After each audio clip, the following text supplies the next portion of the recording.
Your award committee, and Skip's going to come up and make that presentation.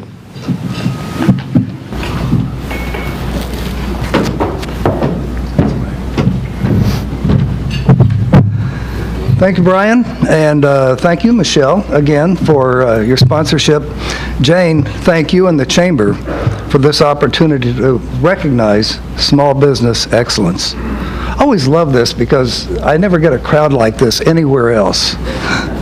So it's a great day to be here. And while I'm doing thank yous, I want to thank the committee that I got to work with in this selection process.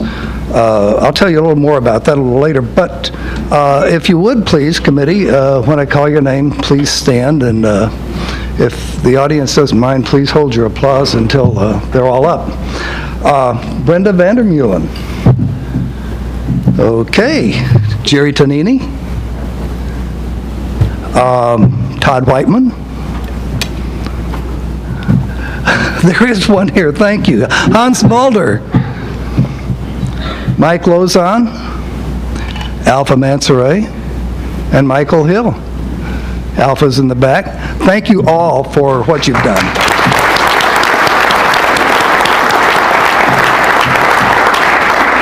Next, it gives me great pleasure to introduce a very special group of business visionaries. They're our past Small Business Persons of the Year, and they deserve our special attention this morning. I'd like each of you to stand as your name is called and remain standing. Audience, again, please hold your applause until they've all been introduced. Our former recipients of the Small Business Business Person of the Year Award with us today are Pat Thompson, Don Heringa, Jim Vanette, Mark Tanis, Dan Driesinger, Keith Malmstedt, Larry Koiker, Jeff Disher, Chuck Reed, and I think Jack Bauman's here somewhere.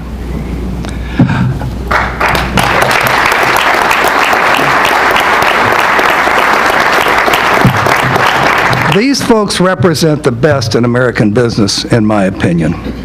They're the dreamers who dipped into savings, mortgaged their homes, skipped meals, and lost sleep to grow their businesses, and we're lucky to have them. Many of us have been on this committee for several years, and Hans can certainly relate to this because we've been in hard hats together many times. Our studies have taken us to a variety of places. We've been in machine shops. We've been on assembly lines. We've watched recyclable materials being sorted. We've been to a lot of strange places. And I can't speak for everybody else, but I never tire of the opportunity to see the variety and strength of our business community. And I want to acknowledge those folks who were nominated this year who were not selected. I want you to know in our minds, you're all winners. And now to the main event. Out on Quincy Street, there's a very pleasant, white, unimposing building with nice landscaping that I've probably driven by 100 times and just never noticed. Inside that building, they're doing some astounding things. And this was one of those visits where on the tour we really had to suit up. We were wearing head coverings, we were wearing frocks, we were wearing foot protection, safety glasses, really serious business. And by the way, I didn't mention, but it was very cold. We had a plant tour that showed amazing dedication and care in the production of a number of products being sold through retailers all over the Midwest. We saw meticulous attention to product quality, streamlined production that was efficient and fast. In short, mass production in a very touchy business. So touchy that regulators have offices on the premises. In our interview, we heard a story of relentless dedication to customer service in manufacturing products to the consumer's specifications. We were, in fact, blown away. So I'm going to let let our Small Business Person of the Year tell his story. But I have to tell you that when this meeting is over and he goes back to the daily grind, it really is a grind. Our Small Business Person of the Year is Doug Hekman from Quincy Street Incorporated. Very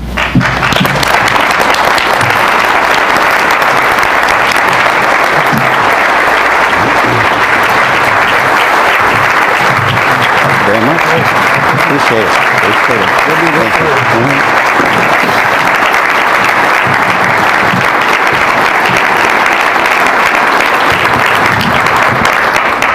Well, thank you. Is this on? Can you hear me out there okay? All right. Boy, that's almost makes you think, why am I in this business, huh? Thank you, Skip. I appreciate it for the kind words. But it sounds a little cliche, but there are a ton of folks that I have to point out and thank. And so you get up here and Skip says, Doug, just get up there and tell your story. I'll do that. But a couple things. And I want to start out with the chamber itself. Been to several of these. You folks are here fairly regularly. Have you ever really sat back and gone on the website, look at vision, mission, and do that little research thing? Just let me give you a couple quotes. This is the chamber speaking. Our vision is working together to make the Lakeshore the best place to live, learn, prosper, and play. What a great line, huh? I can appreciate that. And continuing, the mission, again, the chamber speaking. Our mission is to build an exceptional community, advocate for strong business climate, and provide value to our members. Again, what a great comment. And then finally, I just went through some of the verbiage and picked out a couple sentences. And here's what your chamber believes and wants to do for you. As a major force in our community's economic prosperity, the chamber is committed to promoting a high quality of life for local business and the entire community by defining, developing, and implementing programs and services that expand investment and job opportunity and add to the economic activity of the area. Now really, I think you should give your chamber a round of applause, please.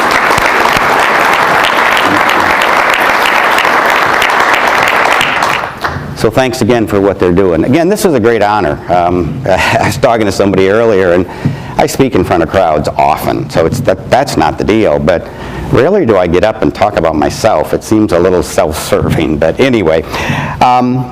So first of all, again, the chamber, thank you for the honor. It is that. And then I got to point out a couple of folks that really support me. We, as a privately held corporation, we have a board of directors like everybody else, and a lot of times people would say, well, that's just kind of a fluff thing, and that's not the case with us. We have 3 outside directors that really help.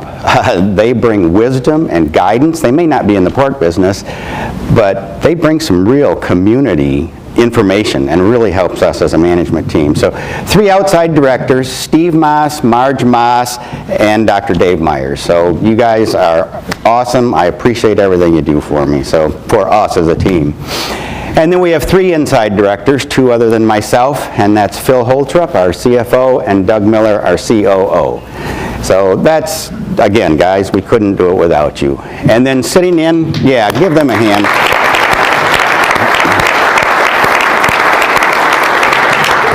And then also sitting in on our board meetings with our corporate counsel, Jack Sievers. Jack just brings some great, expensive, but he brings us some, I tell you what, but you're worth it, Jack, come on. But Jack brings a good flavor, keeps us on the straight and narrow. You'll hear a little bit.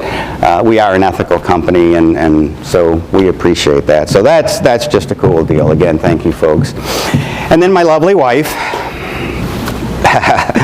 35 years, she sees a side of me that these folks probably don't see so often, but anyway, so thank you, honey, for being there for me. But anyway, and then certainly God. You know, I don't want to do a Tim Tebow here, but we wouldn't be where we are today. There's we're doing a lot of things right. We're very successful, we're profitable, that's all wonderful, but it shouldn't work. The big guys should chew us up and spit us out. And we just have a lot of neat things going. We're competing all across the country. Our distributor in Seattle is the second largest pork supplier in Alaska. So you make a case that we're the second largest pork supplier to Alaska from little old Holland, Michigan. So I mean, it shouldn't be working, but God has chosen to bless us, and I'll talk more about that and why I think that is. But okay, the Chamber again did a great job on putting this together. How do you get selected? Many of you may not even know. How do you get selected? How does this work? Well, they send out a little questionnaire, and there's 11 questions, and I probably won't have time to go through them all, but what I really want to do is give you my written verbatim answers to that, and then I can expound a little bit on it, and if there's any questions at the end, we can talk about that. But I have a short little clip, it's about a 4-minute clip I'd like to show you, and then we'll have a little more discussion, so screens on either side. Thank you.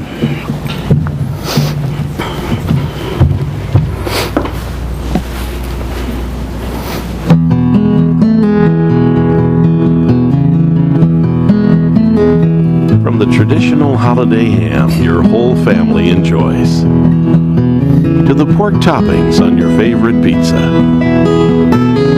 One company has focused on carrying on the tradition of making nutritious and delicious pork products. That company is Quincy Street, Holland, Michigan. The old world traditional flavor of Quincy Street's pork products is created in an ultra-clean, modern facility. The company's ongoing investments in production efficiency, together with the skills of more than 200 committed associates, have been the foundation of Quincy Street's 20-year growth in a highly competitive pork market. Our industry has developed technology and equipment that can produce old world tradition in a new world technological food safe arena. We recapitalize the plant regularly, so we're running state-of-the-art equipment in a very, very costly environment of purchasing equipment. Today there are processes that make it very clean and have a nice flavor to the ham. Things like smoking with real wood chips. Whole and boneless hams, pork roasts, breakfast and specialty sausages are naturally smoked for up to 8 hours in state-of-the-art smokehouses, creating the rich, authentic flavor valued for generations. I can monitor a smokehouse from anywhere and therefore works very nicely with our food safety. The main products we're private labeling here for the consumer, the retail side, would be any of the ham products that you would see in your grocery store meat case. And then additionally, we would sell into the delis in the regular traditional grocery store, whether it's a Black Forest ham or a Virginia ham or a maple or a honey ham. That would be our product in the retailer's private label. With every private label comes the quality assurance of Quincy Street's stringent, unwavering food safety program. Perhaps the most important ingredient for the company's growing food service and retail customers across the country. We have reached a SQF, Safe Quality Food, Level 3 certification, which is really unusual for a plant our size, but it takes a lot of time and resources and people to get that done. When you enter the plant, there's a full procedure of cleaning hands, sanitize feet, clean coats, even head wear is sanitized. Once you reach the plant in a ready-to-eat area, you've virtually been sanitized top to bottom, and again, that's why we haven't had any issues with food safety here. When people see our high-level customer service, you walk into our lobby, you see all the awards we've won, which has been very, very nice. Again, a team effort. Additionally, what helps us here is the West Michigan business environment. This is a very entrepreneurial area. I think our workforce here is some of the best in the country. I've lived and worked in some of the major plants across the country, and the work ethic here is just very, very good, and that's been a key to our success. We believe our teammates are the corporation's best assets. One of my goals was always to make Quincy Street the best place to work.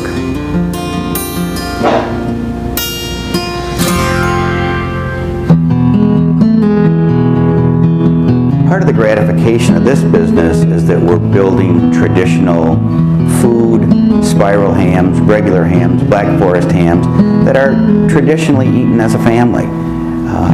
Personal opinion, in this day and age, we're all moving too fast, and we want to continue to do what we can to help build traditions, and we've done that through promoting the family value. Quincy Street. Taste the tradition.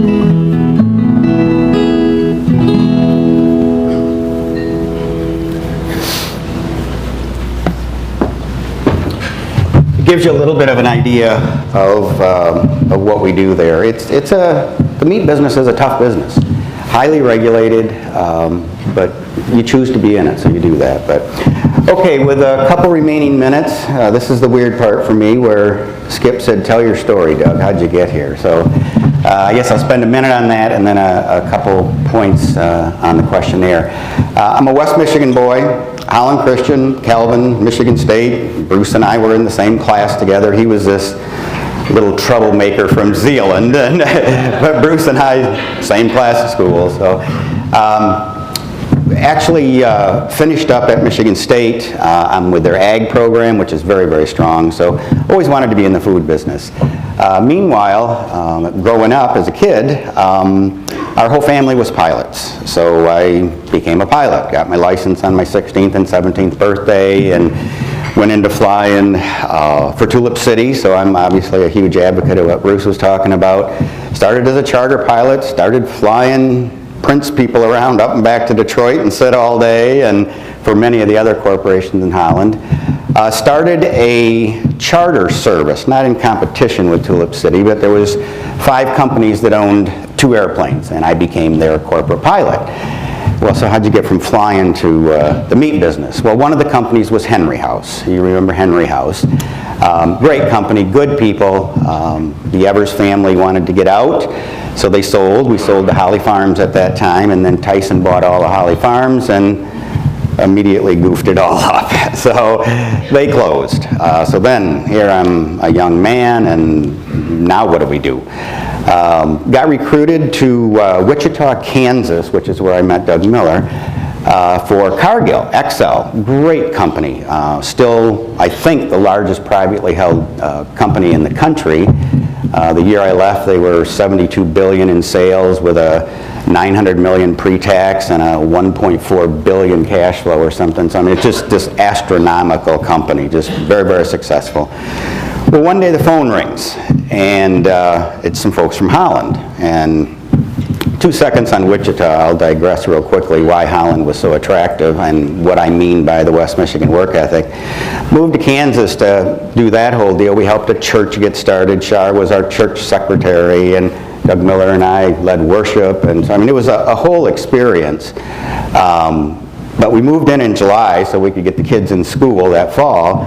2 weeks to the day we move in, still shown on TV today, one of the few F5 tornadoes. I mean, Wichita is Tornado Alley, believe me. It's the F5 that took out McConnell Air Force Base, you know, cracked all the B-1 bombers, and I mean, it was terrible. We moved in, I was in the garage working, getting ready, new house and everything, and starts hailing, and then bigger and bigger and bigger. Shar comes running out and says, "Get in the house, tornadoes." We spent the next 6 hours in the basement and literally destroyed half the city, and Doug can attest to that. He was there at the time. Several deaths. A gentleman that worked for me lost his daughter in that, and so this is 2 weeks in Kansas. Shar's looking at me going, "Whoa, we're out of here." But we did. I mean, growing up in West Michigan, Kansas, we met some of the neatest people and are still friends with them, but USA Today had a poll several years ago that listed the top 50 states to vacation in. And I think Florida was 1 and California was 2 and Kansas was 50. So, I mean, it was not a pleasant place, windy and hot every day, every day, every day. But anyway, we got used to it. So anyway, got a call from Holland. Said, "Hey, there's this company that had just started, and unfortunately, like a lot of startup companies, didn't go well in a very short order." Says, "Hey, you want to come manage it and buy it and be part of it?" And boy, you talk about a leap of faith. A lot of prayer time went into that. A lot of, is this the right thing? Again, Cargill, managing my own division, our own little corporate jet for our division, and life was pretty good. A lot of thought and prayer, and we said, yeah, we'll take it. But Jim and I were talking earlier about risk. What's an entrepreneur? And again, it's taken a risk, and it was a huge risk. But thankfully, 18 years later, we have had 17 years of consecutive profits. We have grown every year. In fact, last year, fiscal 12, we just closed. We had our best year in the history of the company, closed with a 20% growth in sales and a 30% growth in profit. So it's been a phenomenal run. But anyway, okay, back onto this questionnaire a minute. I got about 6-8 minutes yet. For those of you who have done this program before, you know the lovely questionnaire I'm talking about here, but I just want to go through a couple of my answers that I have here.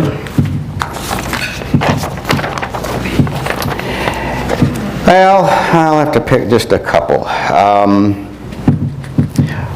Question 2 and 3, what makes your company's product or service innovative, and what sets you apart from other companies? So I'm just going to read it, my verbatim, which must have blown Skip away, or he wouldn't have come talk to me, so they must have been the right answers he was looking for. So let me just read this verbatim, and then we'll talk about it. Our innovation comes from our relentless efforts to improve customer service. We are a private label company. We take our customers' requirements and manufacture them to their specifications. Our innovation also sets us apart from our competition. Product quality, including food safety and customer service. And then when I talked about in the video here, I'll expand on, we've achieved an SQF level 3. That's a third party. Obviously, we're regulated by the government and stringently. They have what they call a third party and third party audits. It would be like an ISO 9000 or that kind of thing. This is our version of that for our industry. And it's tough. It took us years of working on it to get done, but we have it. We walk into the big companies now, and they go, oh, you're an SQF Level 3 company. Oh, great, we'll talk to you. We had a meeting with Kroger nationally about a month ago, and the first question before he even got the appointment was, are you an SQF Level 3? So the world is really into this food safety thing, and should be. I mean, how many recalls are you hearing in this day and age? And so food safety is a big deal. Another difference is our culture. Not only do we promote and encourage family values, we also teach several classes on personal success and leadership. Let me just talk a minute about that. Doug has a class, and this is what Jack had talked about, that it's so different than a lot of companies are doing. We call it book club. But we have 5 books, that including Servant Leader and Good to Great, and Doug actually teaches those classes. It's a 13-week class. Management takes it. Hourly folks can take it. They get paid while they're taking it. And we don't have the time, but I'd love to have Doug share some of the comments of people come up and go, this has made such a difference in my personal life. And not only is it good for us as an employer, it's the right thing to do for who we are, but it's really gratifying when they come up and say, this has made a big difference in my personal life. Thank you. So that's pretty innovative that we're doing that. Okay, let me end up on a little bit of a political note, because it was in the questionnaire. What future political, economic, or social issues do you believe will affect your business? And again, we're all in business here. Higher taxes and stringent government regulations continue to hamper our job growth. Even though we're doing well, please be involved. As mentioned before, we have very high quality benefits. Our insurances, our 401ks, long-term disability, I mean, the list could go on. We take very good care of our employees. The cost of these benefits continue to escalate at an alarming rate. This will continue to hurt our business as well as our teammates. Healthcare costs continues to increase the cost of doing business, and again, I would hope we did not make it easier for people not to work and rely on the government. So I guess you know where I stand on those kind of things. But as a business person, however you're going to vote, get out and vote. I mean, that is, again, a little ringing endorsement of these guys here.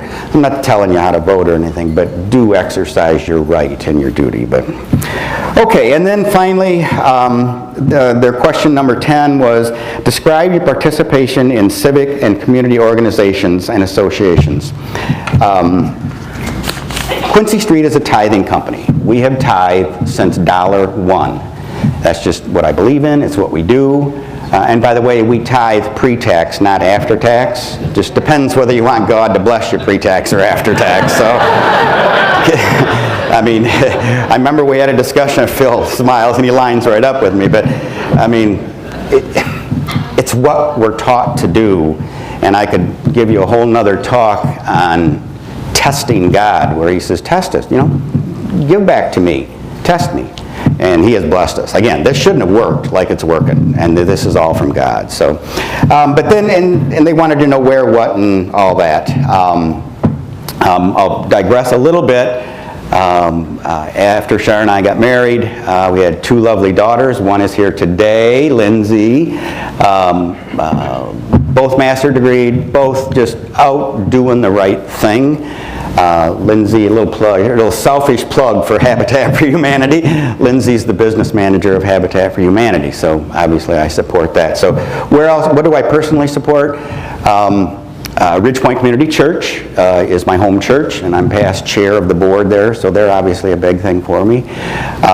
Habitat for Humanity, if you're not involved, again, a selfish plug, but great organization. Another thing that is part of who we are is Lindsay's sister and brother-in-law are pastors out of Hope and Western, and in fact that's where they met, at Western. And Dave is senior pastor of Rose Park RCA Church, so we support that nicely there, and Dave's doing a great job there. And then finally, for me, because it's important for next generations and everything, we're pretty good supporters of the Boys and Girls Club. And I think they just do a fantastic job. So they just wanted to know, what are we doing? And again, it's community. I want to put my tithe back into the community, because this community has been very, very good to me.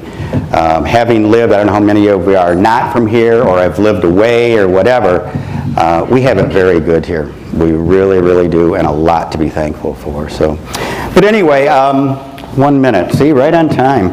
Unless there's a question or comment, again, I thank everyone. This is quite an honor, quite unexpected actually, but hey, I appreciate all your support. So, thank you.